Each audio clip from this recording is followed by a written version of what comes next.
This is a re-recording of a old video that I did regarding the ophanim. The ophanim, as I give a broad intro, is a combination of the cherubim and the seraphim, quote unquote, wheel within the wheel. Now, I know there's some information out there. Well, I'll say doctrine, not information.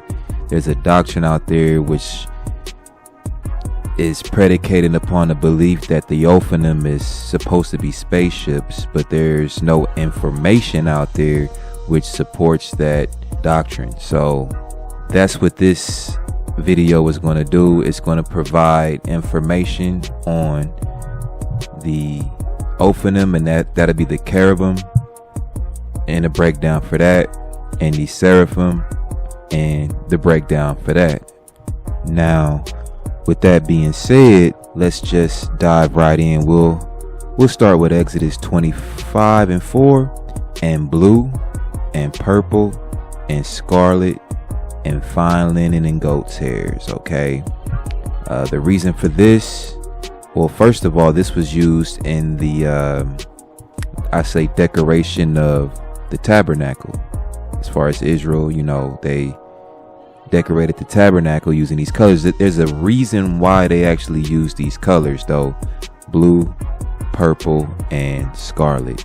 And that's going to be one of the bases you're going to visually see throughout this video. There's a reason why. You're going to see that immediately as we move forward in the same book, Exodus. We're going to move to chapter 32 and verse 10. It says, "Now therefore let me alone, that my wrath may wax hot against them, that I may consume them, and I will make of you a great nation." Now it's obvious what's popping out here: wrath, hot, and consume.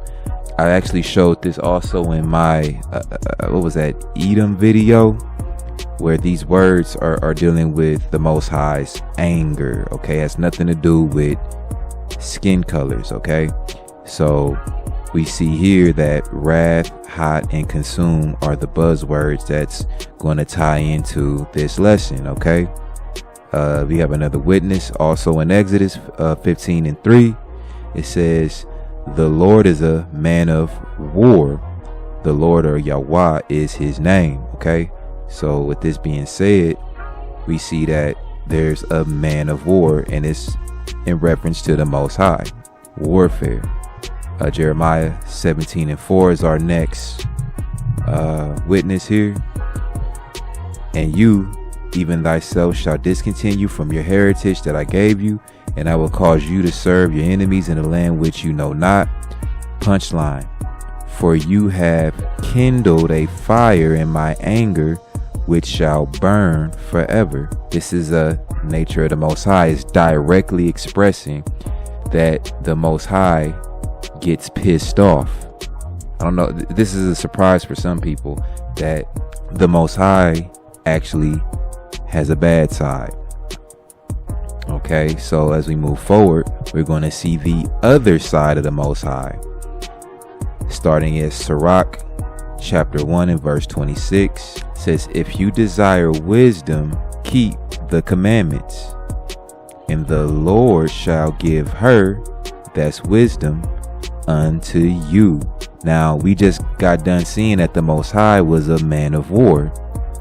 Right here, we see wisdom being called her. This is another aspect of the Most High. This involves submission in the will, because in order to hold on to wisdom, you have to be in a form of submission. You have to submit to take on and hold wisdom. Now, as we stay in the book of Sirach, we're going to go to chapter 1 and verse 19 now. So we see here that wisdom rains down skill and knowledge of understanding, and exalts them to honor that holds her fast. Okay, wisdom rains down. We're going to see how wisdom is equated to water. That's also where we get the concept of baptism. Exodus, it's also crystal clear. 17:6, it says, "Behold, I will stand before you there upon the rock in Horeb, and you shall smite the rock. Now this rock is in representation of Hamashiach, and there shall come water out of it, that the people may drink. And Moshe did so in the sight of the elders of Israel. Okay, that's another key word you're going to see why later on, elders. But right now we're dealing with water. Okay, now this is in opposition to the Most High's wrath and anger. Okay, indignation. Okay, so that's the key point of this lesson. Water being blue, soothing, wisdom, things of that nature. And in contrast, fire, wrath, and anger, which would be red. That's why and how Moshe used those particular colors for the tabernacle. Okay, but we're not done. So next we're going to go to 1 Peter 2:6. Wherefore also it is contained in the scripture, behold, I lay in Zion a chief cornerstone. This is the same as that rock, elect, precious, and he that believes on him shall not be confounded. Okay, so this cornerstone is Hamashiach. Let's find out more about this stone. Ephesians 5:25. Husbands, love your wives, even as Christ, that cornerstone, also loved the church and gave himself for it, that he might sanctify, and here's the punchline, cleanse it with the washing of water by the word. What's the word? Not the birds, the word. The word is the commandments. That's what cleanses somebody, okay? Deeper than what water, I should say physical water, ever could do, okay? It's the washing or cleansing by use of the word, the commandments.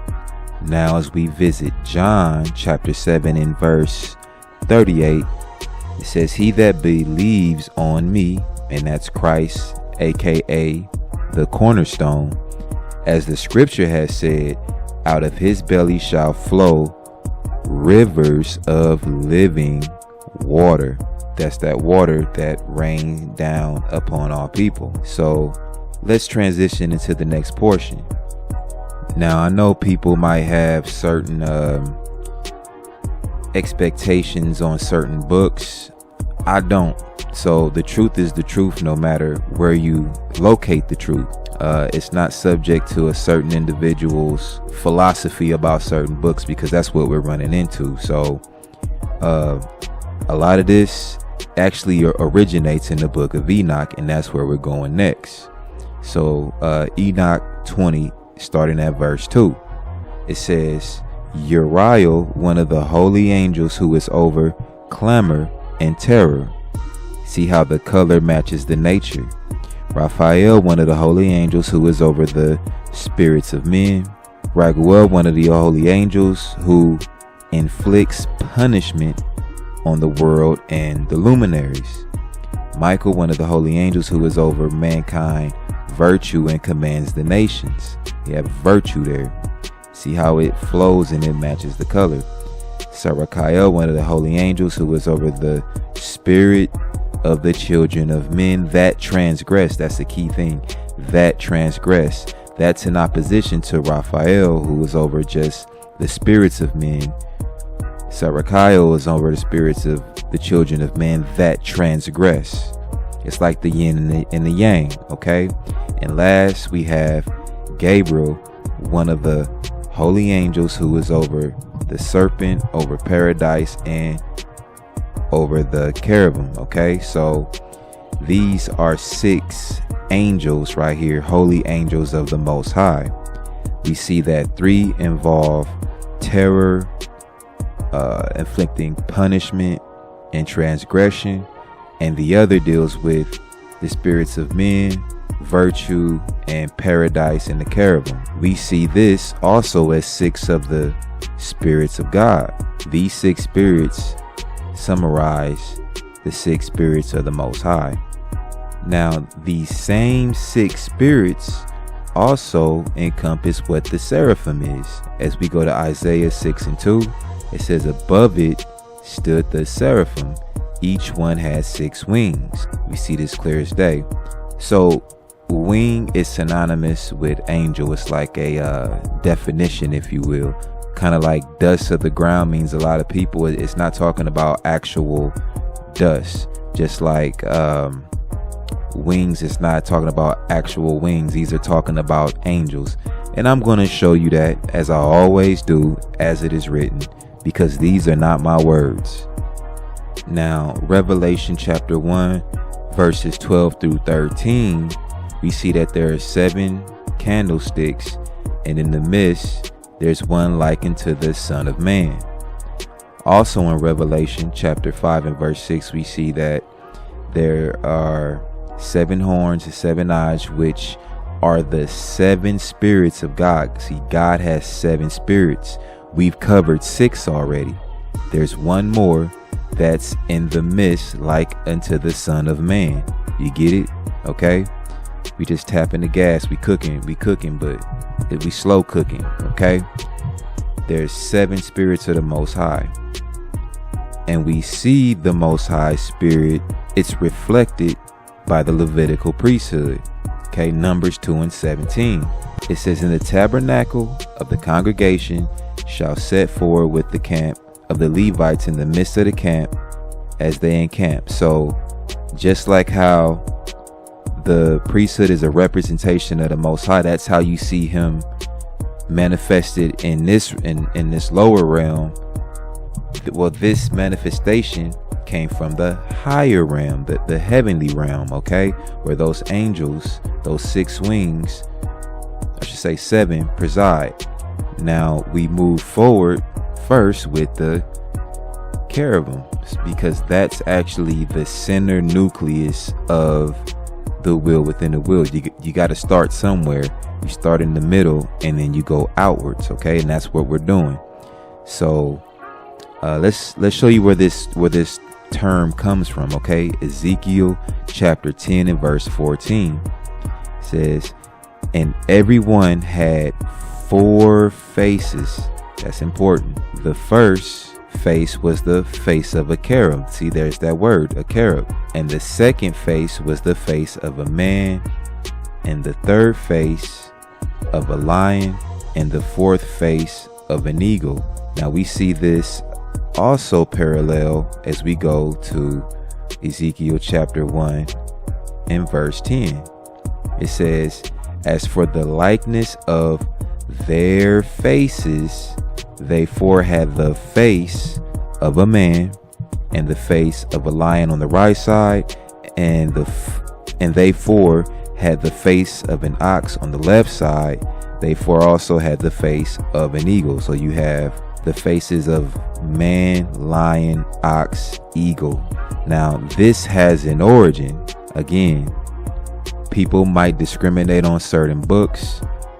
I don't, because if it's the origin of something, I'm not going to disregard it because other people don't like it. So as we go to Enoch 40 and verse 2, it says, "On the 4 wings." This is actually where we're going to get the definition of angel and wing, that they're synonymous. And also we see the 4.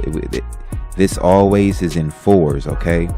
As we continue, "On the 4 wings likewise of the Lord of hosts, on the 4 sides, I perceived others, besides those who were standing, their names," because when you see the names, you're going to see, oh, these wings are angels based upon their names. Their names too, I know, because the angel who proceeded with me declared them to me, discovering to me every secret thing. Now we're going to slide down to verse 8. We're going to go verse 8 and 9. "After this I besought the angel of peace, who proceeded with me, to explain all that was concealed. I said unto him, Who are those I have seen on the 4 sides, and whose words I have heard written down? He replied, The first is the merciful, the patient, the holy Michael." This is the same Michael that we saw in chapter 20. Notice his nature.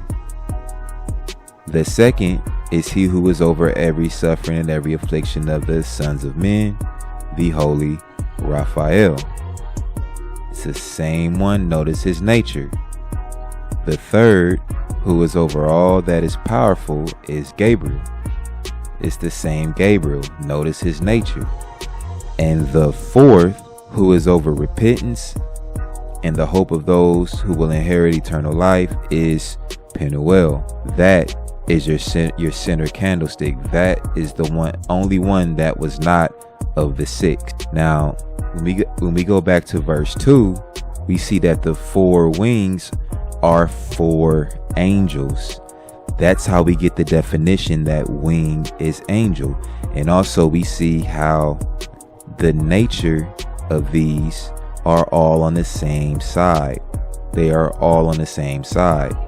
Okay, this is also where we get the concept for the fringes, because our commandments, aka wisdom, according to Sirach, is in relationship to the fringes. As we go to Deuteronomy 22:12, it says, "You shall make fringes upon the" what? "4 quarters of thy vesture." This is clear as day. This concept comes from the 4 angels, the cherubim angels that we just saw.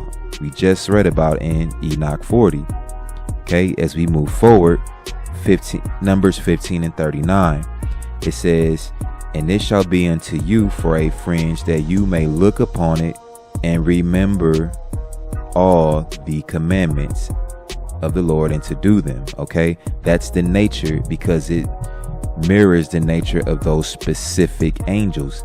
This is the precept for your fringes. It's actually in Enoch 40. We're going to jump up to verse 38. "Speaking to the children of Israel, and bid them that they make fringes in the border of their garments." We also see that the fringe of the borders, a ribbon of blue, shall also be there. Why blue? Why not red? Because the nature of it is blue, mirroring those quote unquote blue angels, those cherubim angels. Now, as we revisit Ezekiel 1 and verse 8, it says, "And they had the hands of a man under their wings." And their wings, it's the same angels on their 4 sides. The same 4 sides we just saw in Enoch chapter 40. "And they 4 had their faces and their wings." So what we have to do is see how these 4, Penuel, Raphael, Michael, and Gabriel, we got to see how these 4 had the hands of man beneath their wings.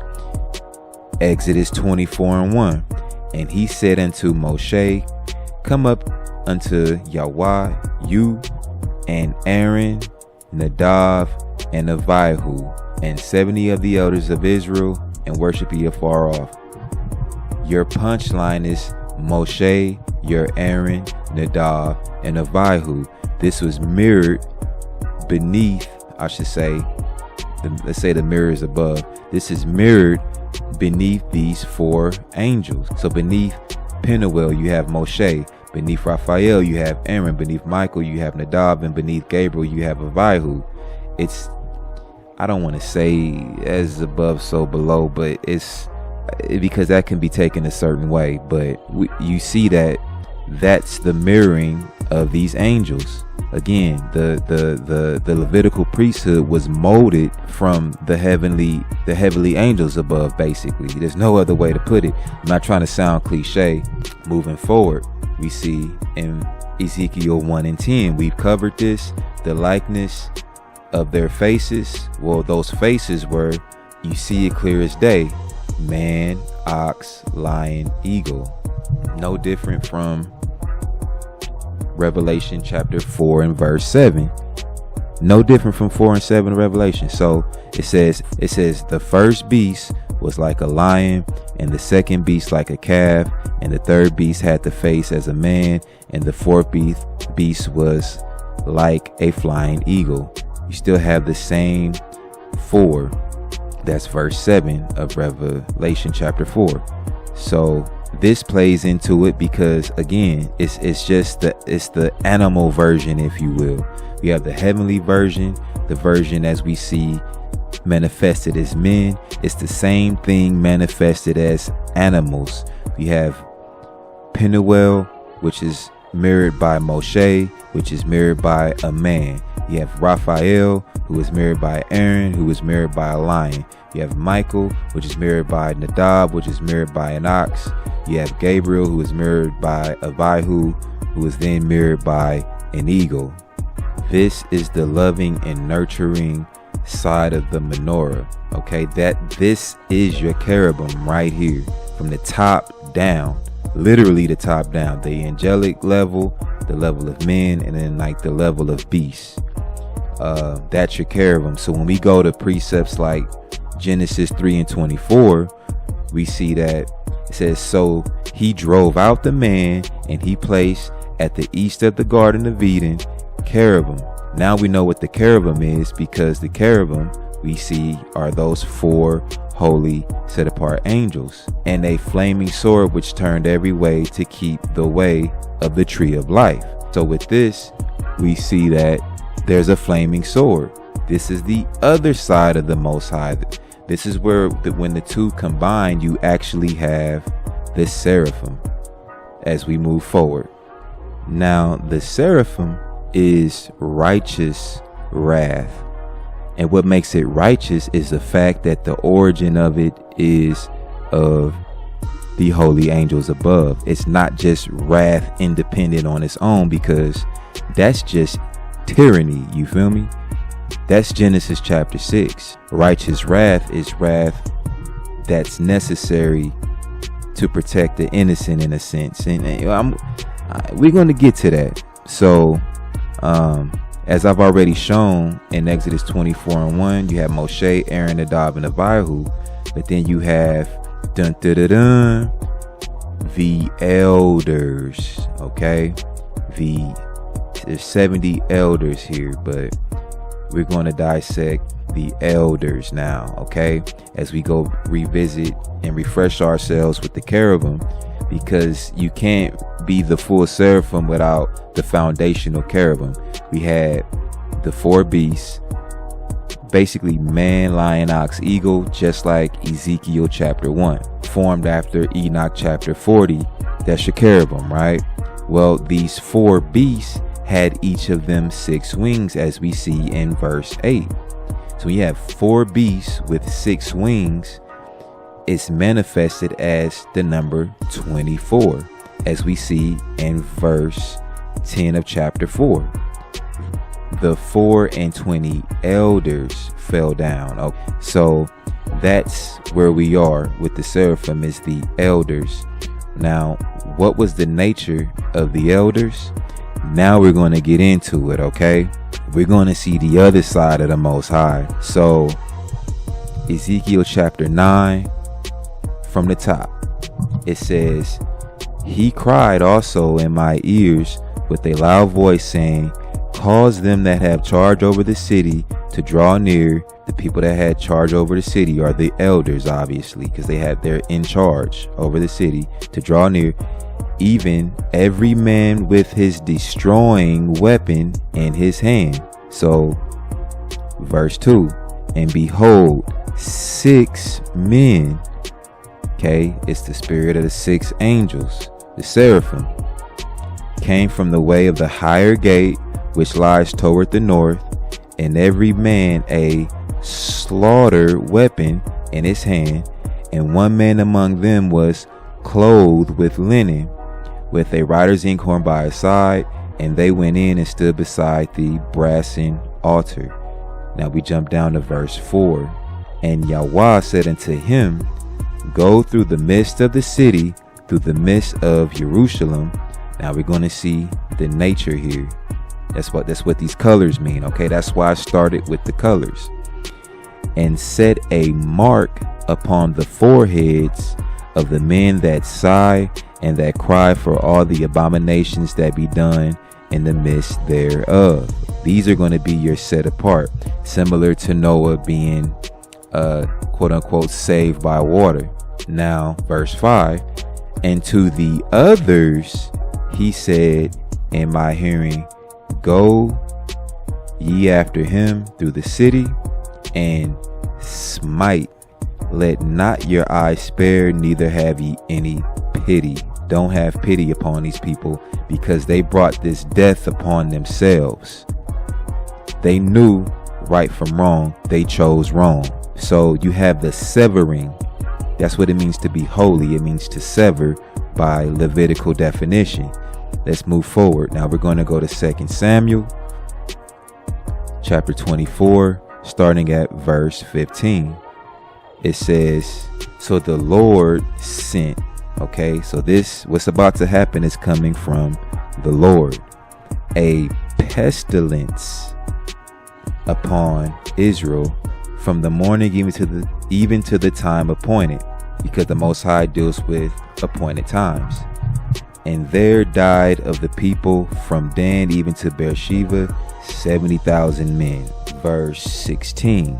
And when the angel stretched out his hand upon Jerusalem to destroy it, the Lord, that's who's in command here, repented him of the evil, saying, whoa, basically like, whoa, fall back, and said to the angel that destroyed, there's a destroyer here. So that's Enoch chapter 20. We see the nature of these angels. Notice this is not cherubim.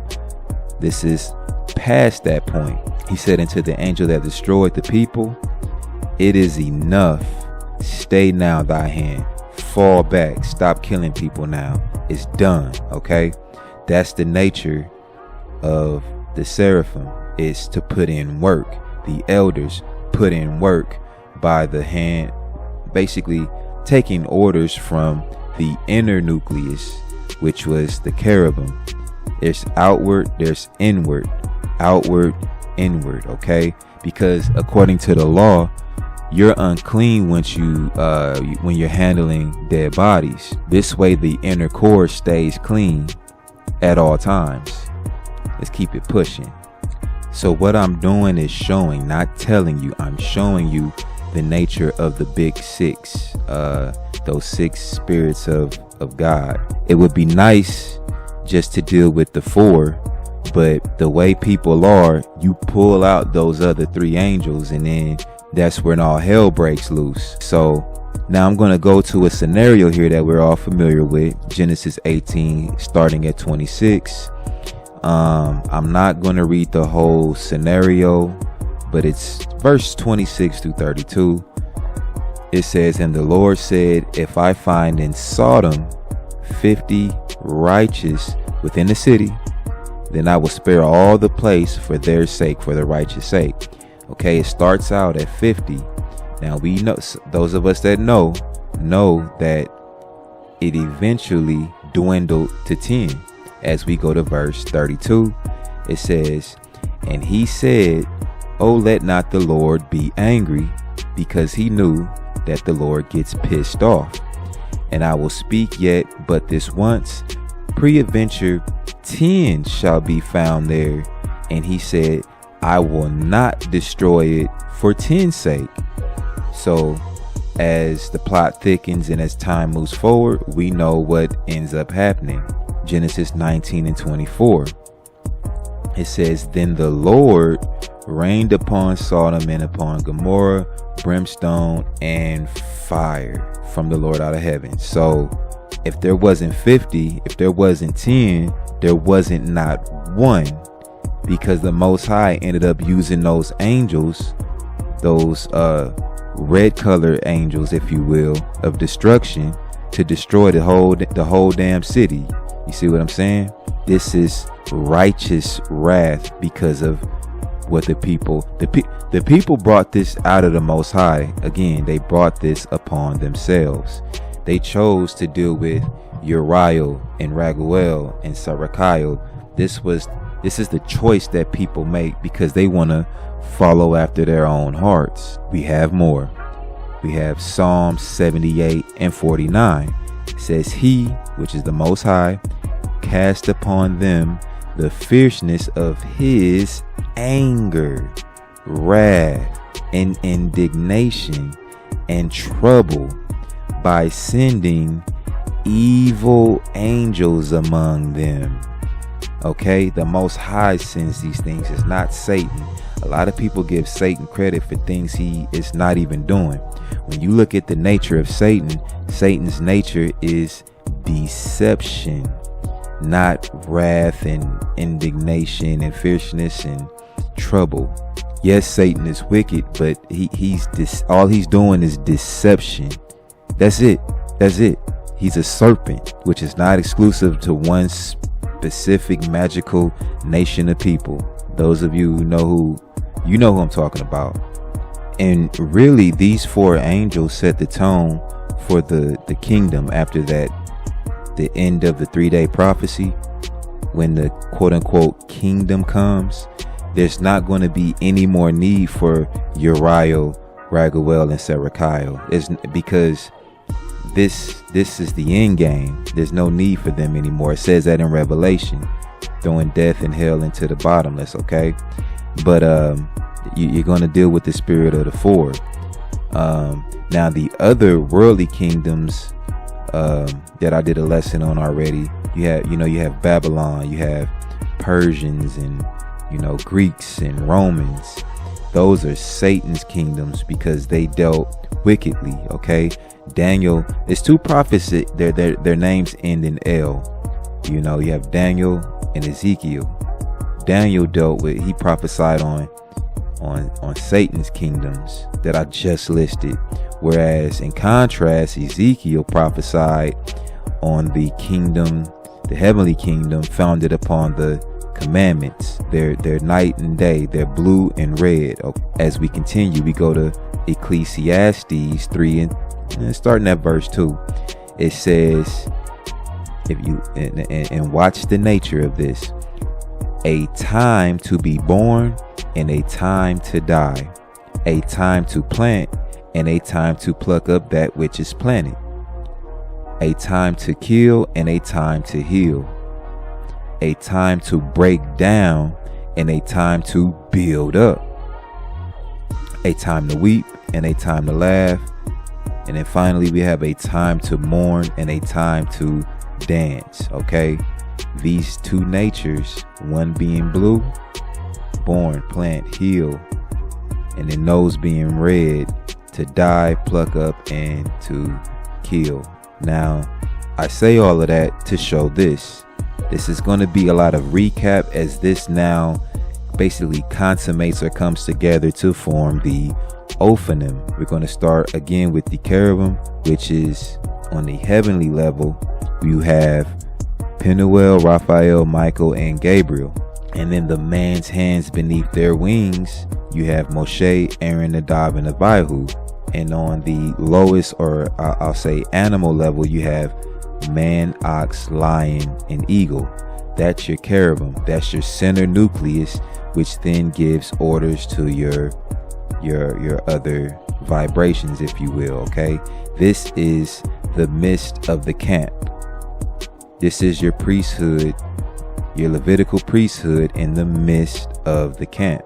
As we progress and advance, we touched on Revelation 4 and 8, the 4 living creatures having each of them 6 wings. We touched on Genesis 3 and 24, the cherubim and the flaming sword, which goes about the cherubim. Okay, then we have Ezekiel 1 and 16. I'll read this one. The appearance of the wheels, not the spaceships, the wheels and their work was likened to the color of a beryl.